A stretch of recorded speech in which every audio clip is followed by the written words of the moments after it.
بسم اللہ الرحمن الرحیم۔ السلام علیکم ورحمۃ اللہ۔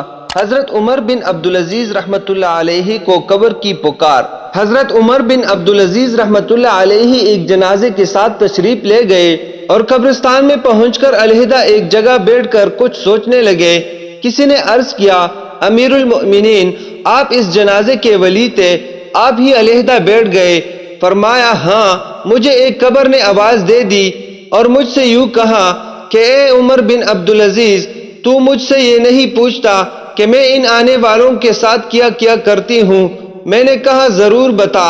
اس نے کہا، ان کے کفن پاڑ دیتی ہوں، بدن کے ٹکڑے کر دیتی ہوں، خون سارا چوس لیتی ہوں، گوشت کھا لیتی ہوں، اور بتاؤں کہ آدمی کے جوڑوں کے ساتھ کیا کرتی ہوں؟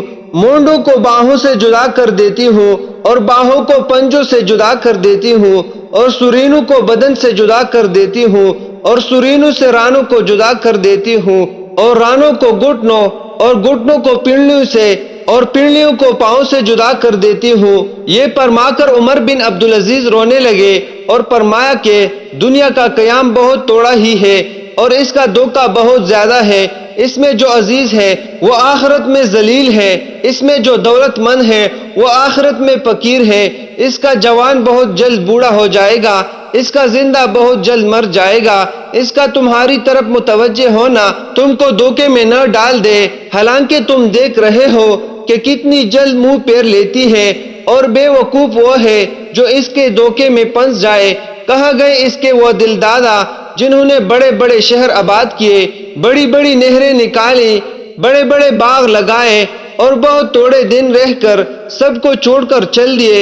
وہ اپنی صحت اور تندرستی سے دھوکے میں پڑے کہ صحت کے بہتر ہونے سے دل میں نشاط پیدا ہو اور اس سے گناہوں میں مبتلا ہوئے۔ وہ لوگ خدا کی قسم دنیا میں مال کی کثرت کی وجہ سے قابل رشک تھے، باوجود یہ کہ مال کے کمانے میں ان کو رکاوٹیں پیش آتی تھی، مگر پھر بھی خوب کماتے تھے۔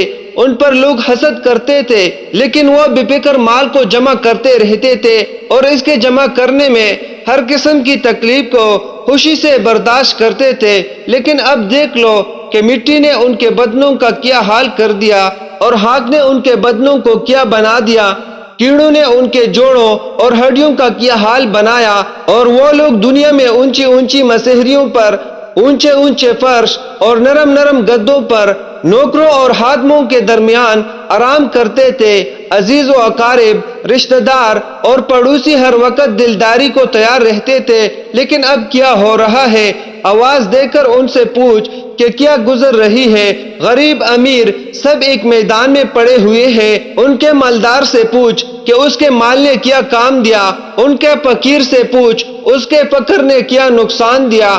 ان کی زبان کا حال پوچھ جو بہت چہکتی تھی، ان کی آنکھوں کو دیکھ جو ہر وقت دیکھتی تھی، ان کی نرم نرم کالوں کا حال دریافت کر، ان کے خوبصورت اور دلربا چہروں کا حال پوچھ کیا ہوا۔ ان کے نازک بدن کو معلوم کر کہا گیا، اور کیڑوں نے ان سب کا کیا حشر بنا دیا، ان کے رنگ کالے کر دیے، ان کا گوشت کھا لیا، ان کے منہ پر مٹی ڈال دی، اعضاء کو الگ الگ کر دیا، جوڑوں کو توڑ دیا۔ آہ، کہاں ہے ان کے وہ خدام جو ہر وقت حاضر ہوں جی کہتے تھے؟ کہاں ہے وہ خیمے اور کمرے جن میں آرام کرتے تھے؟ کہاں ہے ان کے علاوہ وہ مال اور خزانے جن کو جوڑ جوڑ کر رکھتے تھے؟ ان خدام نے اس کو قبر میں کھانے کے لیے کوئی توشہ بھی نہیں دیا، اور اس کی قبر میں کوئی بستر بھی نہ بچھا دیا، کوئی تکیہ بھی نہ رکھ دیا، زمین ہی پر ڈال دیا، کوئی درخت پھول پھلواڑی بھی نہ لگا دی۔ آہ، اب وہ بالکل اکیلے پڑے ہیں، اندھیرے میں پڑے ہیں۔ ان کے لیے اب رات دن برابر ہے، دوستوں سے مل نہیں سکتے، کسی کو اپنے پاس بلا نہیں سکتے۔ کتنے نازک بدن مرد، نازک بدن عورتیں، آج ان کے بدن بوسیدہ ہے، ان کے اعضاء ایک دوسرے سے جدا ہیں، آنکھیں نکل کر منہ پر گر گئی، گردن جدا ہوئی پڑی ہے، منہ میں پانی پیپ وغیرہ بھرا ہوا ہے، اور سارے بدن میں کیڑے چل رہے ہیں۔ وہ اس حال میں پڑے ہیں اور ان کی بیویوں نے دوسرے نکاح کر لیے، وہ مزے اڑا رہی ہے، بیٹوں نے مکانوں پر قبضہ کر لیا، وارثوں نے مال تقسیم کر لیا، مگر بعض خوش نصیب ایسے بھی ہیں جو اپنی قبروں میں بھی لذتیں اڑا رہے ہیں۔ تر و تازہ چہروں کے ساتھ راحت و آرام میں ہیں، لیکن یہ وہی لوگ ہیں جنہوں نے اس دھوکے کے گھر میں اس گھر کو یاد رکھا، اس کی امیدوں سے اس کی امیدوں کو مقدم رکھا اور اپنے لیے توشہ جمع کر دیا اور اپنے پہنچنے سے پہلے اپنے جانے کا سامان کر دیا۔ یوں اے وہ شخص جو کل کو قبر میں ضرور جائے گا، تجھے اس دنیا کے ساتھ آخر کس چیز نے دھوکے میں ڈال رکھا ہے؟ کیا تجھے یہ امید ہے کہ یہ کم بخت دنیا تیرے ساتھ رہے گی؟ کیا تجھے یہ امید ہے کہ تو اس کوچ کے گھر میں ہمیشہ رہے گا؟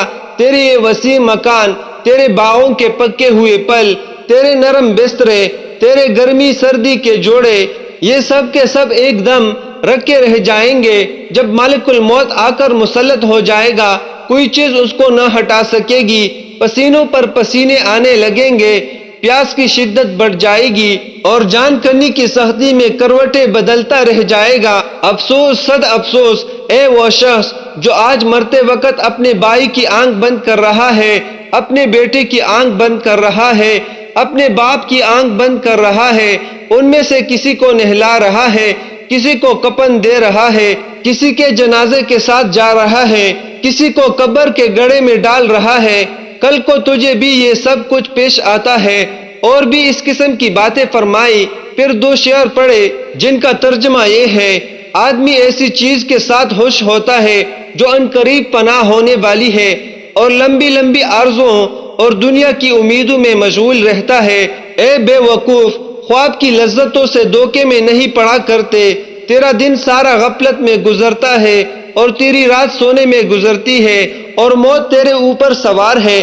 آج تو وہ کام کر رہا ہے کہ کل کو ان پر رنج کرے گا۔ دنیا میں چوپائے اسی طرح زندگی گزارتے ہیں جس طرح تو گزر رہا ہے۔ کہتے ہیں کہ اس واقعے کے بعد ایک ہفتہ بھی نہ گزرا تھا کہ حضرت عمر بن عبدالعزیز رحمۃ اللہ علیہ کا وصال ہو گیا۔